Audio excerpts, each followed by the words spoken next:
बहुत पुराने समय की बात है।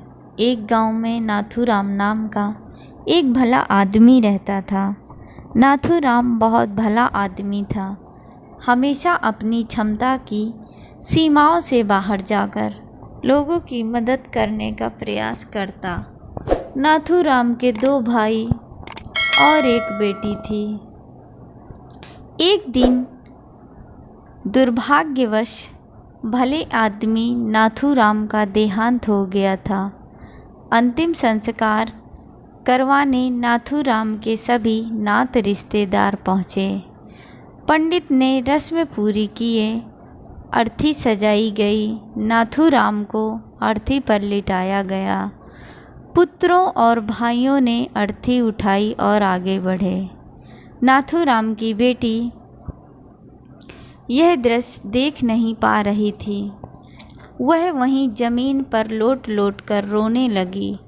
नाथूराम की अर्थी की अंतिम यात्रा कुछ दूर पहुंची ही थी कि एक बहुत बड़ा सेठ ने उसका रास्ता रोक लिया।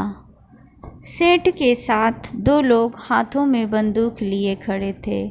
सेठ बोला, ये अर्थी यहाँ से आगे नहीं जाएगी।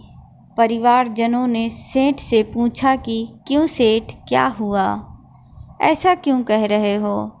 सेठ ने जवाब दिया, आज से 1 साल पहले नाथूराम ने मुझसे 2 लाख रुपए का कर्ज लिया था। शर्त के अनुसार कर्ज की राशि न लौटाने पर या तो उनकी ज़मीन मेरे नाम की जाए या फिर उनके परिवार वालों से कर्जा लिया जाएगा।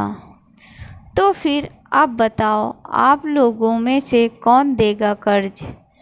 अब तमाम लोग तमाशा देख रहे थे। तभी उनके तीनों बेटों ने कहा कि हम तुम्हारा कर्ज नहीं देंगे। हमारे पास इतना धन नहीं है कि आपको कर्ज की राशि भी दे सकें। पिताजी का कर्जा पिताजी जाने। वैसे भी अब वो इस दुनिया में नहीं रहे। अगर आपको उनकी अर्थी ले जानी है तो ले जाओ। नाथूराम के बेटों की इस तरह की बातें सुन वहाँ मौजूद सभी लोग धिक्कार जताने लगे कि कैसे नालायक और मतलबी पुत्र हैं। इस तरह नाथूराम के बेटों ने कर्ज वापस तो नहीं किया, पहले कदम पीछे हटा लिए। तभी नाथूराम के भाइयों ने भी कह दिया कि जब बेटे कर्ज नहीं दे सकते तो हम किसी का कर्ज क्यों भरें। अब नाथूराम की अर्थी को वहाँ रुके बहुत देर हो गई थी। तभी यह बात नाथूराम की बेटी तक पहुँची तो वह भागी भागी अपने पिताजी के अर्थी तक पहुँची। तभी उसने देखा कि अर्थी का एक पाँव बड़े सेठ ने पकड़ रखा था। ये देखते ही उसने आँखों में आंसू लिए अपना सारा जेवर और जितने भी पैसे उसके पास थे वो सब सेठ को दे दिए और अपने हाथ जोड़ लिए। बोली कि सेठ, अगर ये सब जेवर बेचकर भी आपका कर्ज पूरा ना हो पाए तो मैं खुद मेहनत करके आपका कर्जा चुकाऊंगी। मगर इस समय मेरे पिताजी की अंतिम यात्रा को मत रोको। तभी उस सेठ ने अर्थी का पाँव तुरंत छोड़ दिया और बोला, अरे नहीं नहीं बेटा, ये सब करने की कोई आवश्यकता नहीं है, क्योंकि सच्चाई ये है कि मुझे एक समय में पैसों की बहुत ज़रूरत थी। मैं बहुत गरीब था। तब उस समय तुम्हारे पिताजी ने मुझे 10,000 रुपये देकर मेरी मदद की।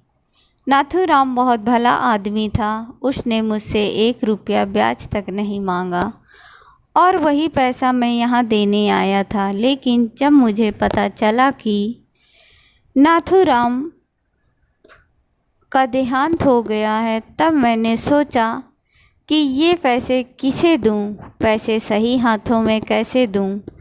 ये जानने के लिए मैंने ये सब नाटक रचा था। तुम्हारी बातों और पिता के प्रति जिम्मेदारी को देखकर मैं समझ गया कि पैसे की असली हकदार तुम ही हो। आज तुमने साबित कर दिया कि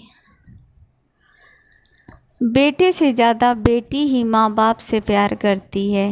आपके पिताजी तो नहीं रहे, लेकिन अब ये कर्ज मैं तुम्हें वापस करके अपने सर से कर्ज का बोझ खत्म कर देना चाहता हूँ।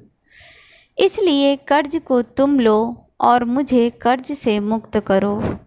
सेठ बेटी को पैसे लौटाकर और अपना आशीर्वाद देकर वहाँ से चला गया। यह सब देखकर नाथूराम के बेटे और भाइयों का सर शर्म से नीचे झुक गया। तो दोस्तों, इस कहानी से आपने क्या सीखा? कमेंट करके ज़रूर बताना।